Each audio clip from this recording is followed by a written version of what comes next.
welcome back to my channel. Today's video is going to be part of a series that I started over 2 years ago when I was planning our wedding. Now, I did have to stop after 2 videos due to the fact that we planned the wedding in less than 2 months. I had no wedding coordinator. It was just me and a few of my family members, and I also had full-time jobs, so it was chaotic, but we managed to pull it through. The wedding was amazing, and looking back at it now, there are things that I wish I would have known. I wish I would have been able to change.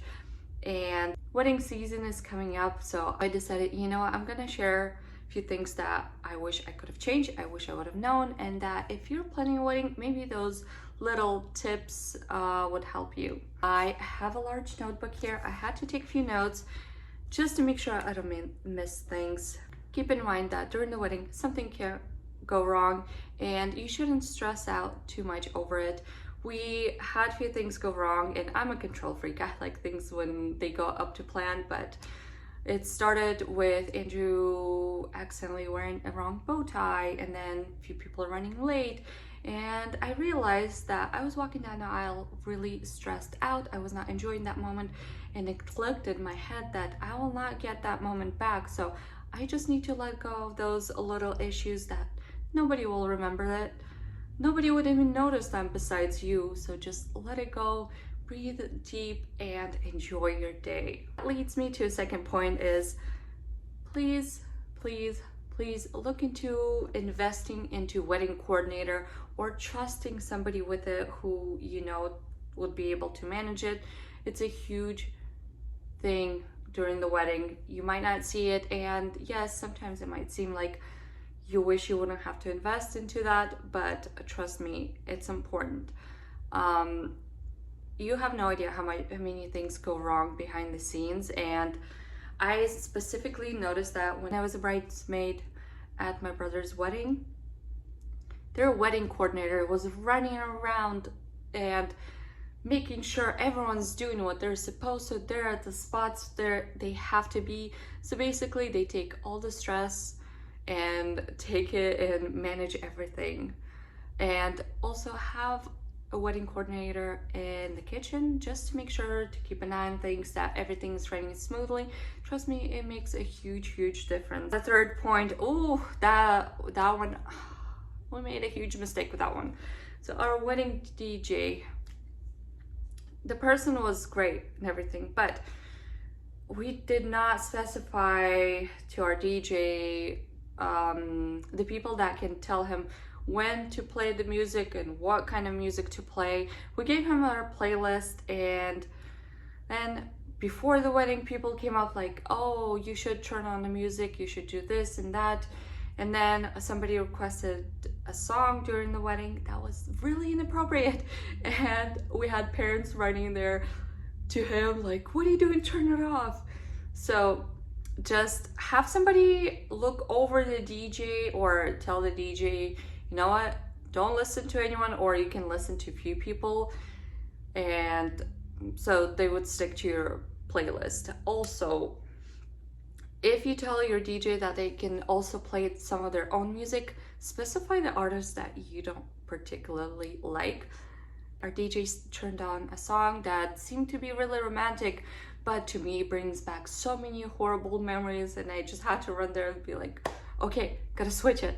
We can't play that. Next point is, if you have a list of things to do and you're running a little bit behind, just give those tasks to other people. I made that mistake. I'm that type of person that I can do it myself. I will push myself, which then sometimes I regret. And with our wedding list, the night before the wedding, we had to run to the store and buy things that were missing out, which I should have just give it to other people. They would have done it, and it would be less stress for me. A day before the wedding, try to contact everyone, your caterers, your hosts, your photographers, just to remind them that a certain day, certain time, they have to be at certain locations, just so you guys are on the same page. Because it happens sometimes that the caterers would think it's next week, but your wedding is a week prior.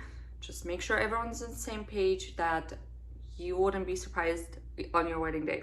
Next thing is have emergency kit.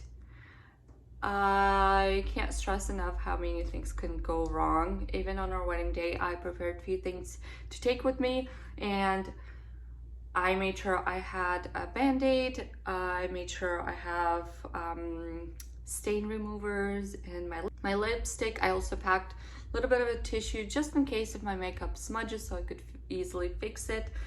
And one thing I forgot is to grab extra pair of shoes, because by the end of the night my feet were so swollen and I could not stand any longer. My feet were exhausted. Next point is get some sleep. A lot of brides make that mistake of staying up late and then regretting it next day, and I did the same thing. I was running around trying to finish everything for the wedding that I went to sleep extremely late, woke up in the morning feeling horrible, and I could barely keep my eyes open, which is not what you want for your wedding day. The whole time I was so tired, and I wish I could go back and fix it, but it is what it is. Last point I wanted to make in this video. Now, as some of you know, I occasionally do bridal makeup, and this is a tip from a makeup artist side. Now, please, please, please, if you want your skin to look flawless, please get a facial maybe a week prior to the wedding. It's extremely important. If your skin is dry and flaky, makeup can't cover that, and it will show up on the photos.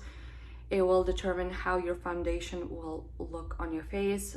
Also, same thing with if you're drinking alcohol the night before, please try to avoid that. Stay hydrated. Drink water, drink coconut water, get plenty of rest. That's when your makeup will look the best. All right, and that is all that I want to mention in this video. I hope you guys liked this video. If you did, please like and subscribe. And if you want to see what I'm doing outside of YouTube, you can always find me on Instagram. I have 2 pages. One is all about the beauty, and the second one is where I share my personal life and my traveling. Thank you for watching, and I will see you next time. Bye bye.